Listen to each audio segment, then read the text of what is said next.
ಜೈ ಶ್ರೀರಾಮ್, ಜೈ ಆಂಜನೇಯ. ಎಲ್ಲರಿಗೂ ನಮಸ್ಕಾರ.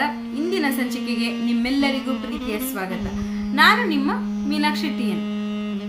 ಹಿಂದಿನ ಸಂಚಿಕೆಯಲ್ಲಿ ವಾಮನ ದಾನವನ್ನ ಕೇಳಿದಾಗ ಬಲಿ ಚಕ್ರವರ್ತಿ ಸರಿ ಆಯ್ತು, ನಿಮ್ಗೇನ್ ಬೇಕು ಕೇಳಿ ಅಂತ ಅಂದಾಗ ತನ್ನ ಪಾದದ 3 ಅಡಿಯಷ್ಟ ಜಾಗವನ್ನ ನನಗೆ ದಾನ ಕೊಡಿ ಅಂತ ಕೇಳಿದಾಗ ಈ ಬಲಿ ಚಕ್ರವರ್ತಿ ಸರಿ ಅಂತ ಹೇಳಿ ದಾನವನ್ನ ಕೊಡೋದಿಕ್ಕೆ ಮುಂದಾಗ್ತಾನೆ.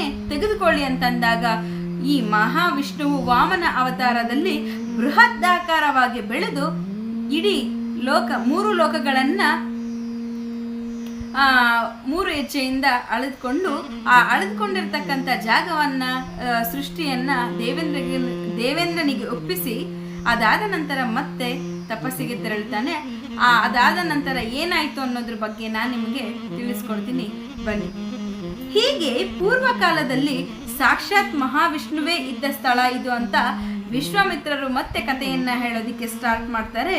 ಈಗ ನಾನು ಇಲ್ಲಿಯೇ ವಾಸವಾಗಿದ್ದೇನೆ, ನನ್ನ ಯಜ್ಞ ನಡೆಯುವುದು ಇಲ್ಲಿಯೇ, ಈ ಸ್ಥಳದಲ್ಲಿಯೇ ಮಾರೀಚ ಮತ್ತು ಸುಬಾಹು ಎಂಬ 2 ರಾಕ್ಷಸರು ಇಲ್ಲಿ ನನಗೆ ಬಂದು ತೊಂದರೆ ಕೊಡ್ತಾ ಇದ್ದಾರೆ.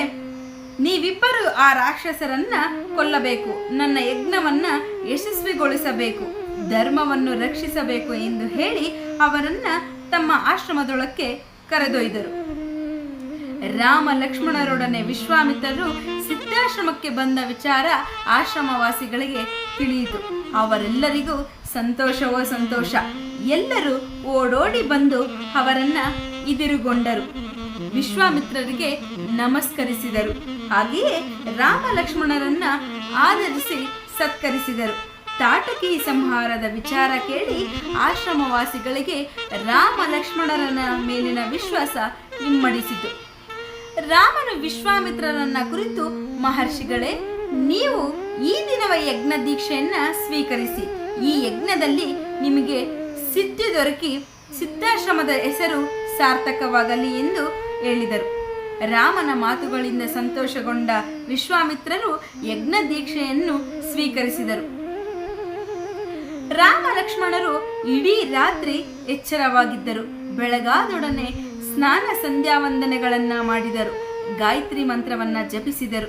ವಿಶ್ವಾಮಿತ್ರರಿಗೆ ನಮಸ್ಕರಿಸಿ ಮತ್ತೆ ಬಿಲ್ಲು ಬಾಣಗಳನ್ನ ಧರಿಸಿದರು.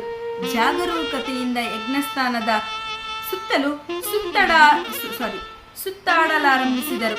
ಅವರು ವಿಶ್ವಾಮಿತ್ರರ ಶಿಷ್ಯರನ್ನು ಕುರಿತು, ಆ ರಾಕ್ಷಸರು ಎಲ್ಲಿಂದ ಬರುತ್ತಾರೆ, ಅವರು ಬರುವುದಕ್ಕೆ ನಿರ್ದಿಷ್ಟ ಸಮಯ ಇದೆಯೇ ಎಂದು ಕೇಳಿದರು. ಶಿಷ್ಯರು, ಇಂದಿನಿಂದ ಸುಮಾರು 6 ದಿನಗಳವರೆಗೆ ಈ ಯಾಗ ನಡೆಯುತ್ತದೆ. ಈಗ ವಿಶ್ವಾಮಿತ್ರರು ಮೌನವ್ರತವನ್ನ ಹಿಡಿದಿದ್ದಾರೆ. ಈ 6 ದಿನಗಳು ಅವರು ಯಾರೊಡನೆಯೂ ಮಾತನಾಡುವುದಿಲ್ಲ. ರಾಕ್ಷಸರು ಆಕಾಶ ಮಾರ್ಗದಲ್ಲಿ ಬರುತ್ತಾರೆ, ಅವರು ಯಾವ ಹೊತ್ತಿನಲ್ಲಿ ಬರುತ್ತಾರೋ ಹೇಳಲಾಗುವುದಿಲ್ಲ. ಆದ್ದರಿಂದ ನೀವು ಸದಾ ಜಾಗೃತವಾಗಿರುವುದು ಒಳ್ಳೆಯದು ಎಂದರು. ರಾಮ ಲಕ್ಷ್ಮಣರು 6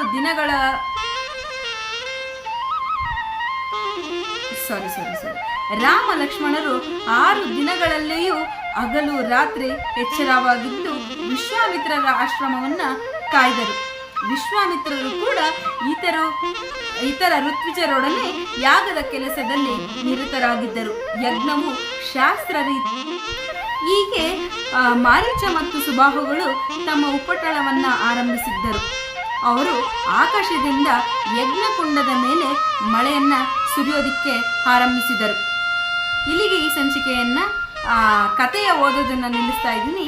ಈಗ ಈ ಸಂಚಿಕೆಯ ಒಂದು ಸಾರಾಂಶವನ್ನ ನಿಮಗೆ ತಿಳಿಸ್ಕೊಡ್ತೀನಿ. ರಾಮ ಲಕ್ಷ್ಮಣರೊಡನೆ ವಿಶ್ವಾಮಿತ್ರರು ಸಿದ್ಧಾಶ್ರಮಕ್ಕೆ ಬರ್ತಾರೆ. ಆಗ ಅವರು ಬಂದಂತಹ ವಿಚಾರ ಆಶ್ರಮವಾಸಿಗಳಿಗೆ ತಿಳಿಯುತ್ತೆ. ಅವರೆಲ್ಲರೂ ಕೂಡ ಸಂತೋಷದಿಂದ ಓಡೋಡಿ ಬಂದು ರಾಮ ಲಕ್ಷ್ಮಣರಿಗೆ ಹಾಗೂ ವಿಶ್ವಾಮಿತ್ರರಿಗೆ ನಮಸ್ಕರಿಸಿ ಅವರನ್ನ ಸತ್ಕರಿಸುತ್ತಾರೆ. ಹಾಗೆ ತಾಟಕಿ ಸಂಹಾರದ ವಿಚಾರವನ್ನಂತ ಕೇಳಿ ರಾಮ ಲಕ್ಷ್ಮಣರಿನ ಮೇಲೆ ವಿಶ್ವಾಸ ಇನ್ನೂ ಹೆಚ್ಚಾಗುತ್ತೆ. ಆಗ ರಾಮ ಹೇಳ್ತಾನೆ ವಿಶ್ವಾಮಿತ್ರರನ್ನ ಕುರಿತು, ಮಹರ್ಷಿಗಳೇ, ನೀವು ಈ ದಿನವೇ ಯಜ್ಞ ದೀಕ್ಷೆಯನ್ನ ಸ್ವೀಕರಿಸಿ, ಈ ಯಜ್ಞದಲ್ಲಿ ನಿಮಗೆ ಸಿದ್ಧಿ ದೊರಕಿ ಸಿದ್ಧಾಶ್ರಮದ ಹೆಸರು ಸಾರ್ಥಕವಾಗಲಿ ಅಂತ ಹೇಳ್ತಾನೆ. ರಾಮ ಹೇಳಿದ ಮಾತುಗಳಿಂದ ವಿಶ್ವಾಮಿತ್ರರಿಗೆ ಸಂತೋಷವಾಗಿ ಆ ದಿನವೇ ಯಜ್ಞದೀಕ್ಷೆಯನ್ನ ಸ್ವೀಕರಿಸುತ್ತಾರೆ.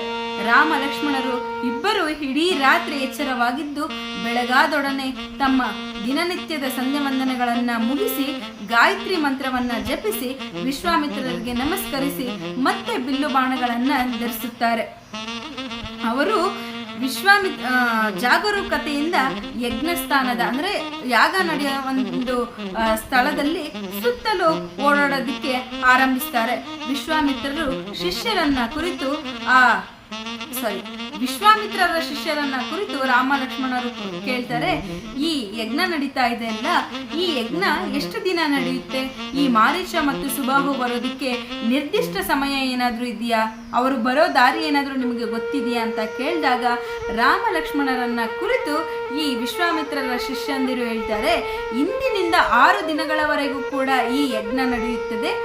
ವಿಶ್ವಾಮಿತ್ರರು ಈ 6 ದಿನ ಕೂಡ ಮೌನ ವ್ರತವನ್ನ ಪಠಿಸುತ್ತಾರೆ. ಅವರು ಯಾರೊಂದಿಗೂ ಕೂಡ ಮಾತನಾಡೋದಿಲ್ಲ.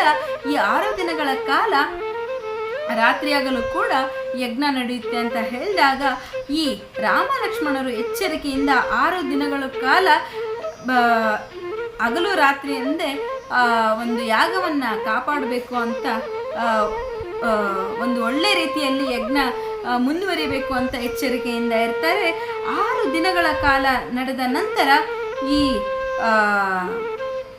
ಯಜ್ಞ ಇನ್ನೇನು ಮುಗಿಬೇಕು, ಕೊನೆಯ ಘಟ್ಟ ಬಂತು ಅಂತ ಅಂದಾಗ ಈ ಮಾರೀಚ ಮತ್ತು ಸುಬಾಹುರವರ ಒಂದು ಉಪಟಳ ಶುರುವಾಗುತ್ತೆ. ಆಕಾಶ ಮಾರ್ಗದಲ್ಲಿ ಬಂದು ಈ ಯಜ್ಞಕುಂಡಕ್ಕೆ